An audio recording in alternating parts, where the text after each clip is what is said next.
નમસ્કાર, નિર્માણ ન્યૂઝની વિશેષ રજૂઆત સાથે હું છું યજ્ઞ ત્રિવેદી. દર્શક મિત્રો, આજે નિર્માણ ન્યૂઝની વિશેષ રજૂઆતમાં મારે ચર્ચા કરવાની છે એક મહત્વના મુદ્દાને લઈને. આપણે જ્યારે નવરાત્રિ કહેતા હોઈએ છીએ, નવરાત્રિ આસ્થા, શક્તિ અને ભક્તિનું એક પર્વ છે.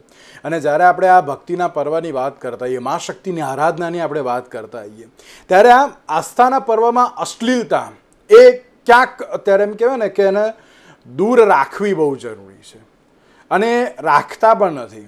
અત્યારે કોઈ પણ પર્વ હોય કે જેને એક મોજ શોખનો પર્વ બનાવી દેવામાં આવતો હોય છે, રીલ્સનો પર્વ બનાવી દેવામાં આવતો હોય છે, સોશિયલ મીડિયાનો પર્વ અત્યારે તો બનાવી દેવામાં આવતો હોય છે, પણ આ તમામ બાબતોમાં આસ્થા, શ્રદ્ધા એ ક્યાંક કોરાણે મૂકી દેવાતી હોય ને એ પરિસ્થિતિ જોવા મળે છે. નો ડાઉટ અત્યારે ઘણી બધી જગ્યાએ જે માતાજીની આરાધના અત્યારે તો જે ડીજેના તાલે પણ થતી હોય છે તેવી બાબત પણ આવતી હોય છે. અને તેને કારણે ક્યાંક સવાલ પણ એ થતો હોય છે કે આ જે આસ્થાના વિષયમાં જ્યારે આ પ્રકારની પરિસ્થિતિ જોવા મળે, માતાજીનું આરાધનાનું એક અનેરું મહત્ત્વ છે, એ મહત્ત્વ તો અત્યારે સમજો અને પછી અત્યારે તો કોઈ બાબત ઉપર આવો. અને જ્યારે વિડીયોઝ જે બધા વાયરલ થઈ રહ્યા છે અશ્લીલતાના, અને તેમાં પણ એમ કહેવાય ને કે ફેમસ થવા માટે ગમે તે અત્યારે તો એમ કહેવાય ને કે હદે જતા હોય છે લોકો, ગમે તે હદે, કે પછી કંઈ પણ કેમ ના હોય. નો ડાઉટ તમે જાઓ મોટા મોટા ગરબામાં, અમને કોઈ વાંધો નથી, પણ તમે જ્યારે મોટા મોટા ગરબામાં જાઓ છો ને પછી જે પ્રમાણેની હરકતો કરો છો તો એક સૌથી મોટો સવાલ લાઈન ઊભું કરી દેતો હોય છે. ત્યારે આ તમામ મુદ્દાઓને લઈને મારે ચર્ચા વિચારણા કરવી છે. અને આ ચર્ચા વિચારણા કરવા માટે અમારી સાથે ઉપસ્થિત થઈ ગયા છે મુકેશભાઈ ઓઝા, કે જેઓ ઉત્સવ વિશેષજ્ઞ છે. મુકેશભાઈ, સૌથી પહેલાં તો આપનું સ્વાગત છે. જય માતાજી. મુકેશભાઈ, મારો સૌથી પહેલો પ્રશ્ન આપને એ છે કે આપણે નવરાત્રિની વાત કરતા આવીએ છીએ, અને મેં જે રીતે શરૂઆતમાં કહ્યું કે નવરાત્રિ એટલે કે માતાની એટલે કે શક્તિની આરાધના કરવાનો એક પર્વ છે, આસ્થાનો પર્વ છે, ધર્મનો આ પર્વ છે. પણ આ ધર્મના પર્વમાં અશ્લીલતા અત્યારે તો આવી જતી હોય છે, તે સૌથી મોટો સવાલ ઉપસ્થિત કરે છે. અને સાથે સાથે મુકેશભાઈ એ પણ કે માતાજીની ભક્તિનું મહત્ત્વ શું છે ને એ પણ ક્યાંક વ્યક્તિઓ અત્યારે સમજી શકતા નથી. સૌથી પહેલાં આપની પ્રતિક્રિયા. યજ્ઞભાઈ, જ્યારે આવું સાંભળીએ છીએ ને ત્યારે ખૂબ દુઃખ થાય છે. કારણ કે નવરાત્રીના જે આ 9 દિવસો અને જે પવિત્રતા જે છે આપણા હિન્દુ ધર્મશાસ્ત્રના, જો આપણે એનું આખું આંકલન કરીએ ત્યારે આપણને આ પર્વની મહત્વતા સમજાય છે. પરંતુ આમાં વાંક કોનો કાઢવો? જે ઘરમાં જે મા બાપ પોતાના પુત્ર પુત્રીને, દીકરાને કે ધર્મ વિશે, નવરાત્રીના માતાજીના મહિમા વિશે, કે પૂર્વજો કઈ રીતે નવરાત્રી કરતા હતા, એ ધર્મ પ્રત્યેની સભાનતાની જ્યાં કમી હોય તો પછી ત્યાં પૈસા ખર્ચીને લોકો મનોરંજન જ કરવા જાય, ગરબા રમવા ન જાય. જે આજે પણ આપણે સૌરાષ્ટ્ર ગુજરાતના ગામડાઓમાં જે પ્રકારે ત્યાં ગરબા રમાતા હોય છે, જે માથે માંડવડી મૂકીને દીપ પ્રગટાવીને જે ગરબા રમતા હોય છે, ખરેખર ત્યાં ભક્તિ હોય છે, ભાવ હોય છે, સમર્પણ હોય છે, યોગ હોય છે, તપ હોય છે, ત્યારે માતાજીની આરાધના થતી હોય છે. આ નવરાત્રીના દિવસોને જે સામાન્ય મનોરંજન રૂપે લેવામાં આવી રહ્યું છે, ખરેખર અત્યંત દુઃખદ છે. પહેલા તો એમને એ જ ખબર નથી કે એ ગરબો રમવા જાય કે ગરબી રમવા જાય છે. ગરબો માત્ર સ્ત્રીઓ રમતી હોય છે અને ગરબી જે છે એ માત્ર પુરુષો રમતા હોય છે. આપણા શાસ્ત્રની અંદર જ્યારે પહેલો ગરબો કઈ રીતે રમાયો, કઈ રીતે રમ્યો, એનું અર્થ પહેલા સમજવું જોઈએ. જ્યારે આદ્ય શક્તિ સ્વરૂપે પોતે મહાકાલી સ્વરૂપ લીધું, આદ્ય શક્તિનું સ્વરૂપ લીધું. તમે જોયું હશે કે સતીએ પણ આદ્ય શક્તિ બનવા માટે અઘોર તપ કરવું પડ્યું, 3,000 5,000 વર્ષ તપ કરવું પડ્યું, અને છતાંય તે સફળ ન બની. પાર્વતીએ પણ એનું અનુકરણ કર્યું. જે મુંડમાળ છે શિવજીના મુંડમાળમાં, એ મુંડમાળ એટલે કે જે સમયે પાર્વતી બની, સતી બની, કે જે સ્ત્રી તત્વ શંકરને પામવા ગઈ, પરંતુ એ આદ્ય શક્તિ બની ન શકી, એટલી આત્માઓ નું જે છે એ મુંડમાળ છે. અને એ આત્માઓને જ્યારે એક પાર્વતી આદ્ય શક્તિ બની અને જ્યારે અસુરોનો નાશ કરવા જાય છે, જ્યારે દેવો ઉપર અને ધર્મ ઉપર, ઋષિ મુનિઓ, સાધુ બ્રાહ્મણો ઉપર અત્યાચાર થાય, ત્યારે દેવી કૃપાયમાન થાય છે અને આદ્ય શક્તિનું સ્વરૂપ ધારણ કરે છે. અને અસુરોનો સંહાર પછી એનો જે ઉર્જા છે, જે એની ઉગ્રતા છે, એ શાંત કરવા માટે ગગનની અંદર ગોળ પરિભ્રમણ કરે છે. અને જે ગોળ પરિભ્રમણ કરે છે ઉર્જા શાંત કરવા માટે, એ માતાજીનું ગરબાનું સ્વરૂપ છે. અને એ ગરબાનું સ્વરૂપમાં આ મનુષ્ય દેહ, મનુષ્ય ભાવ, નીચે સંસારના લોકો માતાજીને પ્રાર્થના કરે છે કે હે માતાજી, તમે આદ્ય શક્તિ બનીને જે સૃષ્ટિનો સંહાર કર્યો, જે અસુરોનો નાશ કર્યો, અમારામાં પણ સદબુદ્ધિ, સદભાવ, સદજ્ઞાન, સદભક્તિ આવે, અમારામાં પણ ઉર્જા આવે, એટલા માટે હે માં, અમે કાલા ઘેલા બની અને તારી જે ગર્ભદીપ છે, જે ગરબો છે, એની અમે પ્રદક્ષિણા કરીએ છીએ. મૂળ ભાવ આ છે, મૂળ વાત આ છે. ગરબો એટલે શું? ગરબાની અંદર જુઓ, યા તો 27 કાણા હોય અથવા તો 108 કાણા હોય. હવે એની અંદર જે ગરબો મૂકે, દીવડો મૂકે છે, એ દીપ છે, એ જ્યોતિ છે. અને જે ઘટ છે, ગરબો છે, એ આખું બ્રહ્માંડ છે. અને જે કાણા છે, એ કાણા એ નક્ષત્રો છે. એ ગરબા થકી માથે લઈને ઘૂમવું એટલે એ ગરબાની જ્યોતિ, જ્યારે તમે માતાજીનો ભાવ ધરો છો, ભક્તિ કરો છો, ત્યારે એમાંથી જે ઉર્જા પ્રાપ્ત થાય છે, તમામ નક્ષત્રોને શાંત કરે છે.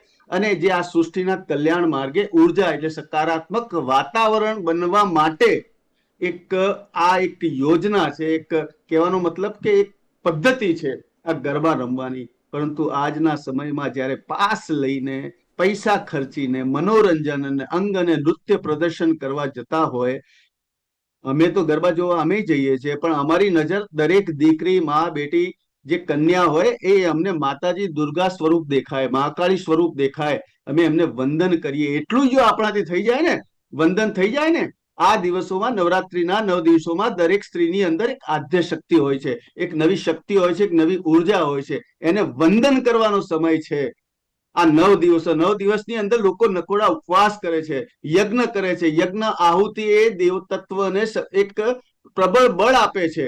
ત્યારે આ સૃષ્ટિ ટકી રહી છે આ યજ્ઞના કારણે, આ નવરાત્રીની શક્તિ પૂજા આરાધનાના કારણે ટકી રહી છે. આ પેઢી, આવનારી પેઢીને જો ધર્મ પ્રત્યે જ્ઞાન નહીં આપવામાં આવે, આવનારી પેઢીને નવરાત્રીના મહત્વ વિશે ઘરમાંથી સંસ્કાર આપવામાં નહીં આવે, તો આ એક મનોરંજનનું સાધન નહીં, પરંતુ આ દેશની જે દશા થઈ રહી છે, દુકાળ, અકાળ, અતિવૃષ્ટિ, અતિસૃષ્ટિ, જે પૂર, પાણી, જે ભ્રષ્ટાચાર, કરપ્શન, હત્યા, લૂંટ, બલાત્કાર, આ જે થઈ રહ્યું છે, આ આનું જ પરિણામ છે. આપણે શાસ્ત્રો વાંચી ચુક્યા છે, પણ છતાંય કેમ જનતા આ સમજતી નથી? કઈ સ્થિતિને તમારે સ્વીકાર કરવી છે? તમે ગરબા રમવા જાઓ, અરે જાઓ, પુરુષો ગરબી રમે. કઈ રીતે રમે? સ્ત્રીઓ ગરબા રમે. અરે માં આરાધ્ય દેવી છે. ગરબા રમવું એટલે કાલા ઘેલા થઈને માની આગળ નૃત્ય કરવું, એ હોવું જોઈએ. તમે કઈ પદ્ધતિથી ગરબા રમો છો, કઈ રીતે તમે એને પ્રોત્સાહન આપો છો, કઈ રીતે તમે સકારાત્મક માંથી નકારાત્મક ઉર્જા પ્રાપ્ત કરો છો. એટલે આના ઉપર આ વિષય છે, ઘરમાંથી ઉત્પન્ન થવો જોઈએ, ઘરના સંસ્કારમાંથી નીકળવું જોઈએ, અને ભાવ અને ભક્તિ સાથે આ ગરબા રમવા જાય, રમવું જોઈએ, પ્રોત્સાહન થવું જોઈએ. આ 52 શક્તિપીઠ છે. આપણા ભારતની અંદર બી છે, અફઘાનિસ્તાનમાં છે, પાકિસ્તાનમાં છે, બાંગ્લાદેશમાં 4 પીઠ છે, શ્રીલંકામાં છે, બલુચિસ્તાનમાં છે. ઘણા વિશ્વના દેશોમાં 52 શક્તિપીઠ આવેલા છે. શક્તિપીઠ એટલે શું? જે માતા સતીના 52 ટુકડા થયા, જે માતા શક્તિનું જે સૌ છે, શિવજી સહન ન કરી શક્યા, ત્યારે એમને કૈલાસ ઉપર આવવું પડ્યું. ને આજે એ શિવ તત્વ, શક્તિ તત્વ આપણા આ સંસારમાં કૈલાસ ઉપર, હિમાલય ઉપર છે. એટલા માટે આ મહત્વને જાણીશું, ત્યારે જ આપણને સાચા ગરબાની પદ્ધતિ ખબર પડશે. આ નવી જનરેશન, જેને જી જનરેશન કહે છે, એ જી જનરેશનને પણ સમજવાની જરૂર છે. મુકેશભાઈ બહુ જ સારું એવું મહત્વ સમજાવ્યું કે ના, અત્યારે મા શક્તિનું મહત્વ શું છે, આરાધનાનું મહત્વ શું છે, પણ તેની સાથે ક્યાંક વ્યક્તિઓ અત્યારે મહત્વ સમજતા નથી. એટલા માટે જ આ પ્રકારના પ્રશ્નો અત્યારે ઉપસ્થિત થતા હોય છે. ઋત્વિબેન પટેલ આપણી સાથે જોડી ગયા છે, કે જેઓ સામાજિક કાર્યકર્તા છે. જે ઋત્વિબેન, સૌથી પહેલાં તો આપનું સ્વાગત છે. જી, ધન્યવાદ. જે પ્રમાણે આજે આપણે ચર્ચા વિચારણા કરી રહ્યા છીએ ને, તેમાં પણ જે આજનો જે સૌથી મહત્વનો મુદ્દો છે, કે જેમાં એમ કહેવાય ને કે નવરાત્રિ એ માતા શક્તિની જે આરાધનાનો પર્વ છે, શ્રદ્ધાનો પર્વ છે, આસ્થાનો પર્વ છે. પણ આ આસ્થાના પર્વમાં જ્યારે અશ્લીલતા જે જોવા મળે, ભક્તિ કરો એમાં કોઈ ના નહીં, પણ અશ્લીલતા જ્યારે જોવા મળતી હોય, અને એમ કહેવાય ને કે ફેમસ થવા માટે જે પ્રમાણેના ગતકડા અત્યારે તો કરવામાં આવતા હોય છે, તે ચોક્કસ સવાલ ઉપસ્થિત કરતા હોય છે. શું કહેશો આપ? જી, બહુ સાચી વાત અને બહુ સાચો પ્રશ્ન છે યજ્ઞભાઈ, કે પરિવર્તન એ છે ને સંસારનો નિયમ છે. સમયાંતરે કંઈક નું કંઈક પેઢી દર પેઢીમાં બદલાવાનું છે. પણ જ્યારે વાત આપણી પરંપરાઓની અને ખાસ કરીને આ બધી જે ઉપાસના છે, ભક્તિ છે, એની વાત આવે, એમાં પરિવર્તન સકારાત્મક આવવાની જગ્યાએ જ્યારે નકારાત્મક આવે ત્યારે આ બધી જ ચર્ચાઓ વારંવાર કરવાના પ્રશ્નો ઉભા થાય જ છે. ઘણી ઘટનાઓ, ઘણા કિસ્સાઓ એવા બનતા જાય છે જે આપે કહ્યું એ પ્રમાણે અશ્લીલતા ઉમેરાઈ છે, આપણી સંસ્કૃતિનું મહાત્મ લોકો ભૂલતા થયા છે, જે આપણું અસલી જે કલ્ચર કહીએ, ટ્રેડિશન કહીએ, આપણા સંસ્કારો છે, એ અત્યારની ખાસ કરીને સાહેબે કહ્યું એ પ્રમાણે જેનઝી જે અત્યારની પેઢી છે એમને ખ્યાલ નથી. તો પ્રશ્ન અહીંયા એ થાય યજ્ઞભાઈ કે શું માત્ર ને માત્ર આ જેનઝી ઉપર કે અત્યારની યુવા પેઢી ઉપર પ્રશ્નાર્થ મૂકી દેવાથી આ વાત અટકી જશે? શું આ ખરેખર પ્રશ્ન એમનાથી 2-5 વર્ષ આગળ એવા આપણા લોકો કે પછી આપણાથી પણ મોટી પેઢી જ્યાં જ્યાં ચૂક કરી ગઈ છે, આ પ્રશ્ન આપણે બધાએ આપણી ઉપર કરવાની જરૂર છે. વાત બહુ સાચી છે કે નવરાત્રીનું મહત્વ કેટલું બધું છે. વર્ષમાં 1 નહીં 4 નવરાત્ર આવે છે. એ નવરાત્રામાં કેમ નવદુર્ગાના કયા કયા સ્વરૂપો છે એ તો ઠીક છે, એની પૌરાણિક ગાથાઓ તો ઠીક છે, પણ અત્યારે આધુનિક યુગમાં પણ કેવી રીતે આ દરેક સ્વરૂપ આપણને જીવનના દરેક અંધકારમય સ્થાનમાંથી પ્રકાશ તરફ, જીવનની દરેક તકલીફોમાંથી એક સોલ્યુશન તરફ લઈ જાય છે, એક આખી પ્રોસેસ છે, એને આપણે લોકો સમજી નથી શક્યા.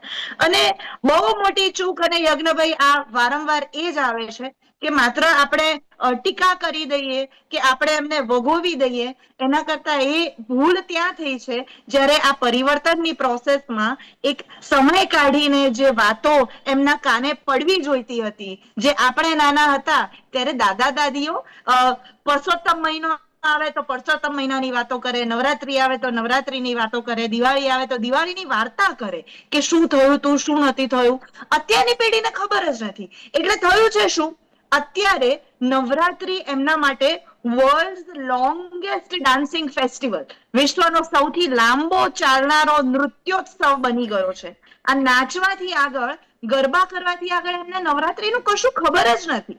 એટલે એ ખબર નથી તો ખબર પાડવાનો પ્રયત્ન ભૂતકાળમાં કરવાનું ચૂકી ગયા છીએ, તો હવે ખબર પાડીએ, થોડા આશાવાદી બનીએ અને દરેક આ જે અશ્લીલતાની વાતો હોય કે પછી બીજા કોઈ પણ પ્રશ્નો હોય, માત્ર નવરાત્રી નહીં, કોઈ પણ પરંપરાઓનું જે મૂલ્ય ઘટતું જતું દેખાતું હોય, તો દરેક વાતોમાં, દરેક આવનારી પેઢીમાં મોટા મોટા લોકો, સમાજ સુધારકો, અમારા જેવી સામાજિક સંસ્થાઓ, આપના જેવા મીડિયા હાઉસીસ, એ બધા તો કામ કરશે જ, પણ દરેક વ્યક્તિ પોતાના ઘરમાં, ભલે કુટુંબ નાના થઈ ગયા છે, પણ એ નાના કુટુંબમાં પણ પોતાની આવનારી પેઢી જેને ખબર નથી, જેના માટે નવરાત્રી માત્ર એ ડાન્સ કરવાનો ઉત્સવ બની ગયો છે, એની જોડે બેસીને ખાલી વાતો કરો, ચર્ચાઓ કરો. તમને ખબર ના હોય તો પહેલા તમે વાંચો, સમજો અને નાના નાના બાળકોને સમજાવો. તો આ જે મૂલ્યોનું સિંચન થશે ને, એનાથી ચારિત્ર નિર્માણ થશે અને પછી પાછળથી આ બધા જ પ્રશ્નો આપમેળે ઓછા થશે. યજ્ઞભાઈ, સમજ નથી એટલે આ વસ્તુઓ સર્જાય છે. તો આપણે સમજ કેળવવાનો, એ વાતો કરવાનો પ્રયત્ન કરીએ તો ચોક્કસપણે સમાધાન તરફ જઈ શકાય. બિલકુલ બિલકુલ સાચી વાત છે. અને તમે જે રીતે કહ્યું ને કે નવરાત્રિનું મહત્વ સમજાવતા પહેલાં આપણે પોતે પણ સમજવું એ બહુ જરૂરી છે. જો આપણને પ્રોપર નોલેજ હશે તો આપણે કોઈ બીજાને છે ને સારું એવું નોલેજ આપી શકીશું. અત્યારના સમયમાં એવું છે કે મને જે આવડે છે, મેં જે સોશિયલ મીડિયામાં વાંચ્યું એ મેં તમને કહ્યું, એ પ્રમાણેનું ના હોવું જોઈએ. પણ એના જે યોગ્ય દ્રષ્ટાંતો શું છે, પછી જે શાસ્ત્રોમાં શું ઉલ્લેખ કરવામાં આવ્યો છે, એની સાથે અત્યારે સમજાવવામાં આવે ને, તે ક્યાંક બહુ જ જરૂરી બની ગયું છે. પણ અત્યારના સમયની હું વાત કરું તો નો ડાઉટ ઘણા બધાને જે ઋત્વિબેને બહુ સારી વાત કરી કે અત્યારે વિશ્વનો સૌથી મોટો નૃત્યોત્સવ હોય તેવી અત્યારે તો બાબત જોવા મળી રહી છે. પણ આ તમામ બાબતમાં મુકેશભાઈ, શું નવરાત્રિનું મૂળ સ્વરૂપ ખોવાઈ ગયું છે તેવું લાગી રહ્યું છે? ખોવાયું નથી. ખોવાઈ ગયું હોત તો આપણે પણ આ ધરતી પર ના હોત. આપણા એવા હજુ પણ પંડિતો છે, પૂર્વજો છે, આપણા વડીલો છે, ગામની મહિલાઓ છે, માતાઓ છે, જેના ઘરમાં આરતી, દીપક, સંધ્યા, પૂજા થાય છે, જેના ઘરમાં રોજ માતાજીનું નામ સ્મરણ દેવાય છે, એટલે જ આપણે ધરતી પર ટકેલા છીએ. પણ આસુરી શક્તિનો નાશ કરવા માટેનો જે પર્વ છે, અને એ પર્વની અંદર જ્યારે આસુરી શક્તિ જન્મ લે છે અને એ જન્મ લીધેલી આસુરી શક્તિનું જે જીવન છે એ જીવન ચરિત્ર એમની જિંદગી બગાડનારું છે, એ ચોક્કસ છે, એમાં કોઈ શંકાને સ્થાન નથી.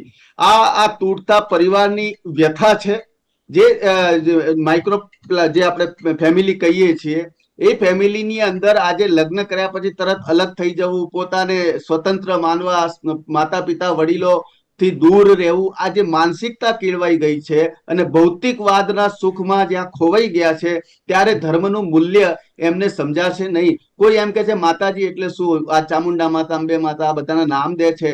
અરે એને સમજવું હોય તો તમારે શક્રાદેશ સ્તુતિ સમજવી પડે, ચંડી પાઠ સમજવા પડે, શ્રી સુક્તમ સમજવું પડે. પાર્વતી માં શક્તિનું સ્વરૂપ, અને શક્તિ એટલે શું?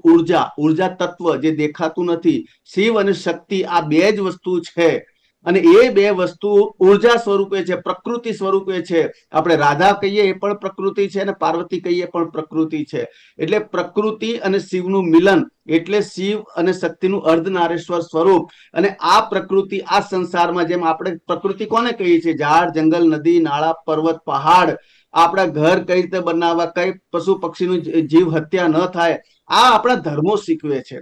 પણ આ જે કાળથી ચાલતું આવ્યું છે એના પરિણામ આપણે ભોગવ્યા છીએ.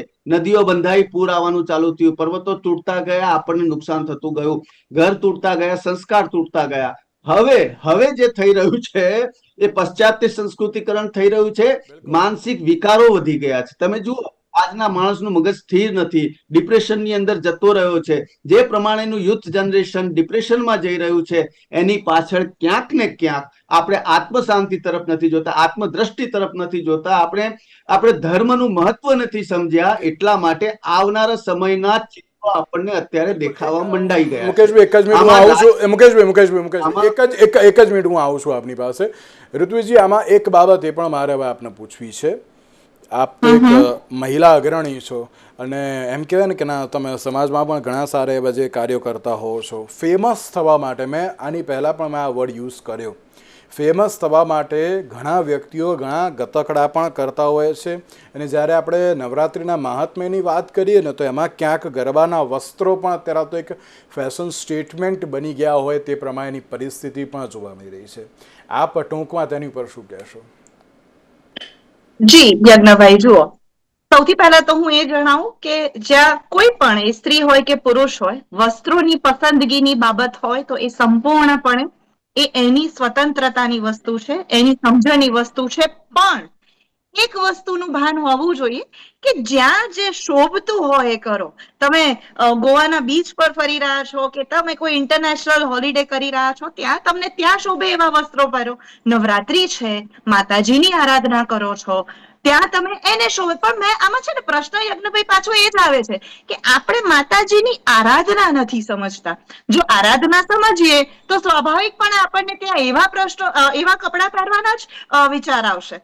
પણ એ આરાધનાનો ભાવ આખા એમાંથી જતો રહ્યો છે.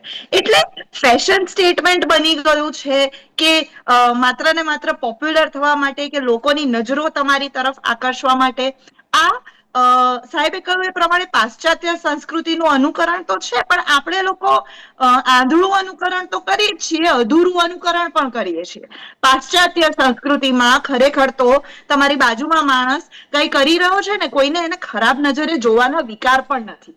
ત્યાં તમે ગાર્ડનમાં ફરતા હશો ને બે યુગલ બેઠા હશે ને કોઈ એમના પ્રેમમાં રચેલા હશે, તો બાજુવાળાને નજર પણ એ એમની કેળવેલી છે. આપણે શું છે કે હજુ એનાથી આપણને સૂગ ચડે છે, આપણે એનાથી અરેરાટી અનુભવીએ છીએ. છતાં અમુક લોકો, આપે કહ્યું એ પ્રમાણે, માત્ર ને માત્ર ફેમસ થવાના ઉદ્દેશ્યથી કંઈક સીધું કરે, સારું કરે, આવીને કોઈ મીઠી વાત કરી દે કે સારી વાત કરે તો જોવામાં પણ લોકોને રસ નથી. પણ કંઈક નવી ટીખળી કરે, નવું અડવિતરું કંઈક આવીને કરે તો લોકોને જોવામાં પણ રસ પડે. હવે લોકો જોવે એટલે એમની પોસ્ટને લાઈક આવે, સોશિયલ મીડિયા પર એમના ફોલોવર વધે, એટલે નાનકડા પેલું ડોપામાઇન રશ માટેની આ બધી પ્રવૃત્તિ થઈ ગઈ છે. પણ આ બધું જ યજ્ઞભાઈ, આ પાછળનું આ બધું છે ને, પાછળનો ગંદવાડ છે. આપણે જો આગળથી મૂળથી પાંદડાને સાફ નથી કરવા, મૂળમાં પાણી રેડીએ તો મૂળમાં પાણી એ જ છે કે માતાજીની જે આ ગરબો શબ્દ આવ્યો છે ગર્ભ પરથી, જે માના ઉદરમાં જે બાળક આખી પરિક્રમા કરે છે, એમ તમે માતાજીના આ એક ગરબાની તમે પરિક્રમા કરો છો. આ બધી વાતો કરો અને હું બહુ આશાવાદી છું યજ્ઞભાઈ. અત્યારના ઘણા યુવા કલાકારો આ બધી વાતો આવીને આપણે યુવા પેઢીને માત્ર એમને બ્લેમ કરીએ કે એમના પર પ્રશ્નાર્થ ઉભો કરીએ, ખોટી વાત છે. ઘણા યુવા કલાકારો સારી રીતે આવીને એ આ ભક્તિની, આ શક્તિની આ વાતો કરે છે અને એને પણ દાદ આપવી જોઈએ. તો ભવિષ્યની પેઢી આ જોશે અને ચોક્કસપણે સમજશે. હું દર વખતે એક વાત કહું છું કે ના, આપણે એમ કહે ને કે સિક્કાની એક બાજુ ના જોવી જોઈએ, બંને બાજુ જોવી જોઈએ, સમજવી જોઈએ. અને પછી અત્યારે તો વાત હું તમારી વાતથી ચોક્કસ હું સમજ છું કે ના, ઘણા એવા જે યુવા પેઢીના જે વ્યક્તિઓ છે કે જે અત્યારે નવરાત્રિનું મહત્ત્વ શું છે એ સમજાવે છે. મેં ઘણા બધા એવા જે ગરબાના જે કહેવાય કે ના અત્યારે આયોજનો જોયા છે કે જ્યાં રિયલ સેન્સમાં ગરબા શું છે એ જોયા છે, અમે જાણ્યા છે કેવી રીતે કરવા જોઈએ, આરતીનું શું મહત્ત્વ છે, પૂર્ણ જ્યારે ગરબા પૂરા થાય ત્યારે પછી મૃત્યુંજયનો મંત્રનું અત્યારે તો કેટલું મહત્ત્વ છે, ઓમકારનું શું મહત્ત્વ છે, એ ગરબાના અત્યારે તો જે મેદાન છે તેમાં શીખવાડવામાં આવતું હોય છે. એ ચોક્કસથી હું એ ગરબા આયોજકોનો પણ હું બિરદાવું છું, એમાં હું કોઈ જ ના નથી કહેતો. પણ જ્યારે આ પ્રકારના જ્યારે હરકતો આવતી હોય ત્યારે ચોક્કસ સવાલ થતો હોય કે આને નવરાત્રિ અને તેમાં પણ આસ્થાના પર્વમાં અશ્લીલતા જ અત્યારે તો ક્યાંક કહેવાય તેવી બાબત જોવા મળતી હોય છે. મુકેશભાઈ, તમે જે રીતે કહ્યું કે ના, આપણે આરાધનાનું મહત્ત્વ, આસ્થાનું મહત્ત્વ આપણે સમજાવીશું. હા, આપણે લોકો જાણીએ છીએ. તમે જેમ કહ્યું ને કે ના, અત્યારે દીવા હોય કે પછી ધૂપ દીપની સાથે સાથે યજ્ઞ યાગાદી બધું જે કરવામાં આવતું હોય છે એ કરે છે લોકો, એમાં ના નથી.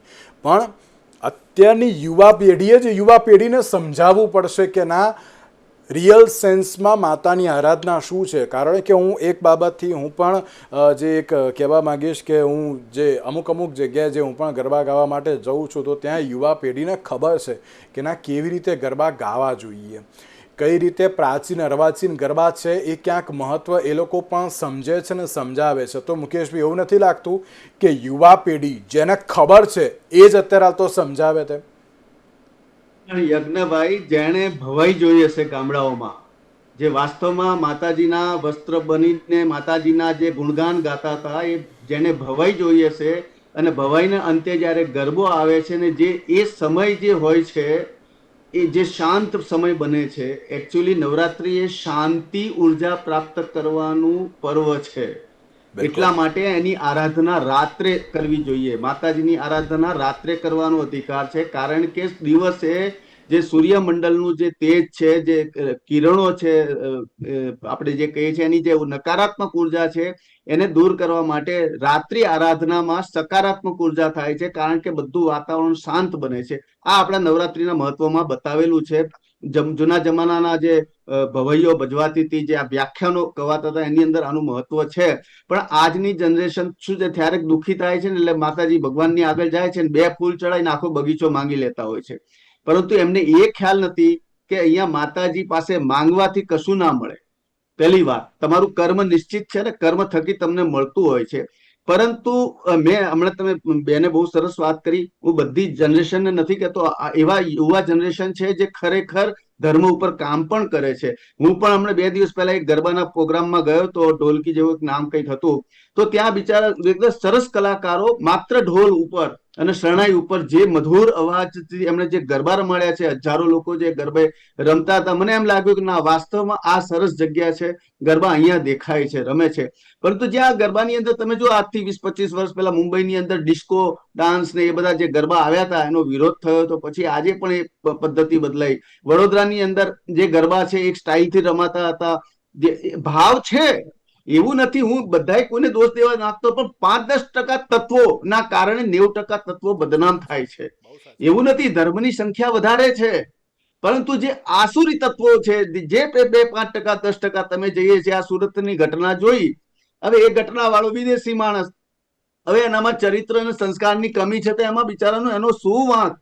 હું એમ કહું છું. એને એ જ ખબર નથી કે આ માતાજીના 9 દિવસોમાં પૂજા કઈ રીતે થાય, શૈલપુત્રી કોણ છે, ચંદ્રઘંટા કોણ છે, કાત્યાયની કોણ છે, બ્રહ્મચારિણી કોણ છે, ગૌરી કોણ છે, આ બધું એને કઈ ખબર જ નથી. આ એક એક દેવીનું એક એક સ્વરૂપનું જો તમે વર્ણન કરો તો એની જે પ્રકૃતિમય સ્વરૂપ છે, એની પાછળ જે વિજ્ઞાન છે, અને હું તમને જો મને તમે 2 કલાક આપો આનું આખું વિજ્ઞાન સમજાવું કે આના વિજ્ઞાન સાથે ક્યાં સંબંધ છે. આપણે યજ્ઞ કરીએ છીએ ને સાહેબ, એ યજ્ઞ થકી પણ જે ઉર્જા છે સકારાત્મક બને છે, વાતાવરણ શુદ્ધ થાય છે. એટલે કે એ આપણે ક્યાંક કહેવાતું આવ્યું છે, પરંતુ ઘણા કહેવાતા લોકોના કારણે અને જોને લોકોને ધંધો બની ગયો છે. Okay. 5,000, 5,000 રૂપિયા ખર્ચી તમે ગરબા જોવા જશો તો પછી તમને તો આ કઈ આશા રાખી શકો. બિલકુલ, બિલકુલ, ભક્તિ બિલકુલ. પણ વેચાવા માંડી છે, ધર્મ બિલકુલ. પણ વેચાવા માંડ્યો છે. એટલે બિલકુલ. આમાં બધાનો વાંક છે, આપણો જી, વાંક છે, જી. આપણા કથાકારો, સંતકારો, આચાર્યો, આ તે બધા એ જી. શિક્ષા આપવાનું ફરજ ચૂકી ગયા છે. જી, પરંતુ જી. વાત ઘરથી શરૂ થવી જોઈએ, ઘરના સંસ્કારોથી શરૂ થવી જોઈએ. બિલકુલ. તો આવનારા દિવસોમાં આવી ઘટનાને કદાચ પરિવાર સુધી તો સીમિત રાખો, બહાર ન બિલકુલ, બિલકુલ, રાખો. બિલકુલ. તમે કયા ધર્મના છો, તમારું કયું ડીએનએ છે, તમારા કયા ધર્મના સંસ્કાર છે, જી, જી. એની તો જાળવણી કરો. આપણે બીજા બિલકુલ, કોઈ બિલકુલ. ધર્મની વાત બિલકુલ. કરીએ પણ જ્યારે હિન્દુ ધર્મની વાત છે, હિન્દુના તમામે તમામ ઉત્સવ એટલે શું? ઉત્સવ કે જેનામાં ધર્મ નથી, એ સૌ સમાન છે. અને બિલકુલ. સૌને એટલે ઉઠાડવો હોય, સવાલ એ તેનામાં થતો હોય છે ધર્મ જાગૃતિ કરવી હોય, કે જ્યારે એટલા માટે નવરાત્રિની ઉચ્ચિષ્ટ સૌ એટલે બિલકુલ, ઉત્સવ. બિલકુલ, બિલકુલ. મુકેશભાઈ, જી, જી, જી. આપણે એવું લાગે છે કે અત્યારે જ્યારે નવરાત્રિની વાત કરતા એ આસ્થાની એ તરલ વાત હોય અને ધર્મની વાત હોય ત્યારે ચોક્કસથી અશ્લીલતા અને તરલ તો સાઈડમાં, એટલે સાઈડમાં હું તો એમ જ કહું કોરાણે મૂકીને તો તરલ તો આવવું જોઈએ. ઋતુબેને ખાલી લાસ્ટ એન્ડ ફાઇનલ 10 જ સેકન્ડ યુથને એક શું મેસેજ આપવા માંગશો આપ આ નવરાત્રિ પર્વને લઈને? જી મિત્રો, આપણી સંસ્કૃતિ છે યા દેવી સર્વભૂતેષુ શક્તિ રૂપેણ સંસ્થિતા માતૃ રૂપેણ સંસ્થિતા. તો આ જે દેવી છે એ શક્તિ છે આપણા બધામાં છે, માત્ર સ્ત્રીઓમાં નહીં, સમગ્ર સજીવ સૃષ્ટિમાં છે. આ શક્તિથી આપણી અંદરના મહિષાસુરને આપણે દામવાનો છે. અત્યારે બીજો કોઈ રાક્ષસ નથી આવવાનો. તો આ બધી જ વસ્તુ, આ નકારાત્મકતાથી લઈને આ બધી જ જે ખોટી ઉર્જા આપણી તરફ આવે છે ને, નવરાત્રીમાં બીજું કશું ના કરીએ ને તો આ નેગેટિવ ઉર્જાને માંથી પોઝિટિવિટી તરફ આ અંદરના અસુરોને દામવાનો પ્રયત્ન કરીએ તો ચોક્કસપણે માતાજીની આરાધના આપણે બહુ સારી રીતે કરી શકીશું. સાથે જોડાયા બંનેનો ખૂબ ખૂબ આભાર. તો દર્શક મિત્રો, ફરી એકવાર હું આપ સૌને નમ્ર વિનંતી કરવા માંગુ છું કે આસ્થાનું પર્વ છે, થોડાક જ દિવસો હજુ બાકી છે. ગરબા રમો, હું કોઈને ના નથી પાડતો, પણ જે મહત્ત્વ છે એને સમજી વિચારીને અને મહેરબાની કરીને ફેમસ થવા માટે અશ્લીલ વિડીયોઝ કે ફોટોઝને ના પોસ્ટ કરશો કે ના એ પ્રમાણેની કોઈ હરકત પણ કરજો. જે મહત્ત્વ છે એને જાળવવાની જવાબદારી પણ આપણી છે, આગળ વધારવાની જવાબદારી પણ આપણી છે અને એ જ પ્રમાણે અનુસરવું પણ બહુ જરૂરી છે. આજના વિશેષ કાર્યક્રમમાં મને આપશો. નમસ્કાર.